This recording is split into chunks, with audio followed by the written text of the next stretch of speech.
एकलव्य के संबंध में 10 रहस्यमयी बातें। एकलव्य के संबंध में बहुत भ्रम फैला हुआ है। एकलव्य एक राजपुत्र थे, भील थे, आदिवासी थे, निषाद थे या कि और कोई? क्या सच में ही गुरु द्रोणाचार्य ने इसलिए उन्हें शिक्षा नहीं दी क्योंकि वे एक भील थे?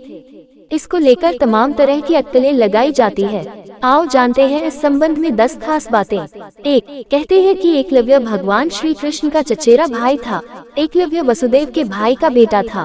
यह एक जंगल में खो गया था और हिरण्यधनु नाम के निषाद राजा को वह मिला था। तब से उसे हिरण्यधनु का पुत्र ही माना जाता है। 2. ये भी कहा जाता है कि एकलव्य भगवान श्री कृष्ण के पितृव्य चाचा के पुत्र थे जिसे बाल्यकाल में ज्योतिष के आधार पर वनवासी भीलराज निषादराज हिरण्यधनु को सौंप दिया गया था। 3. महाभारत काल में प्रयाग इलाहाबाद के तटवर्ती प्रदेश में सुदूर तक फैला श्रृंगवरपुर राज्य निषादराज हिरण्यधनु का था। गंगा के तट पर अवस्थित श्रृंगवरपुर उसकी सुदृढ़ राजधानी थी।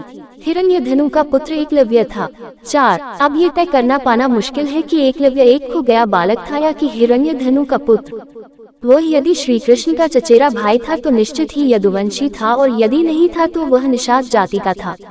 महाभारत में एक जगह उल्लेख मिलता है कि एकलव्य निषादराज के दत्तक पुत्र थे। 5. ये धारणा गलत है कि एकलव्य को गुरु द्रोणाचार्य ने इसलिए शिक्षा नहीं दी थी क्योंकि वह एक शूद्र जाति से था, जबकि सच यह है कि द्रोणाचार्य ने भीष्म को वचन दे रखा था कि मैं आपके राज्य के राजपुत्रों को ही शिक्षा दूंगा। 6. विष्णु पुराण और हरिवंश पुराण के अनुसार एकलव्य अपनी विस्तारवादी सोच के चलते जरासंध से जा मिला था। जरासंध की सेना की तरफ से उसने मथुरा पर आक्रमण करके एक बार यादव सेना का लगभग सफाया कर दिया था। 7. ऐसा भी कहा जाता है कि यादव सेना के सफाया होने के बाद ये सूचना जब श्री कृष्ण के पास पहुंचती है तो वे भी एकलव्य को देखने को उत्सुक हो जाते हैं। दाहिने हाथ में महज 4 अंगुलियों के सहारे धनुष बाण चलाते हुए एकलव्य को देखकर वे समझ जाते हैं कि यह पांडवों और उनकी सेना के लिए खतरनाक साबित हो सकता है।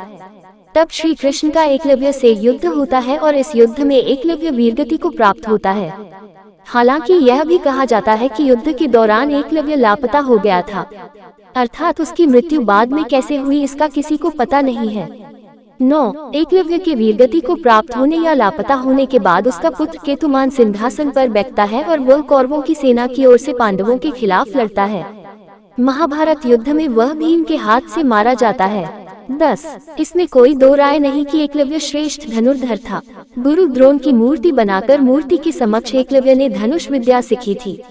गुरु द्रोण को जब इस बात का पता चला कि एकलव्य अर्जुन से भी श्रेष्ठ धनुष बाण चलाना सीख गया है तो उन्होंने एकलव्य से पूछा कि तुमने यह विद्या कहाँ से सीखी। इस पर एकलव्य ने कहा, गुरुवर, मैंने आपको ही गुरु मानकर आपकी मूर्ति के समक्ष यह विद्या को हासिल किया था। इस बात पर द्रोण ने कहा कि तब तो हम गुरु दक्षिणा के हकदार हैं। एकलव्य ये सुनकर प्रसन्न हो गया और कहने लगा, मांगिए गुरुदेव, क्या चाहिए। द्रोण ने कहा कि तुम जिस हाथ से प्रत्यंचा चढ़ाते हो मुझे उस हाथ का अंगूठा चाहिए। वीडियो को अंत तक देखने के लिए हृदय से धन्यवाद।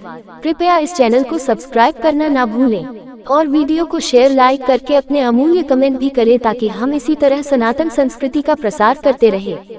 जय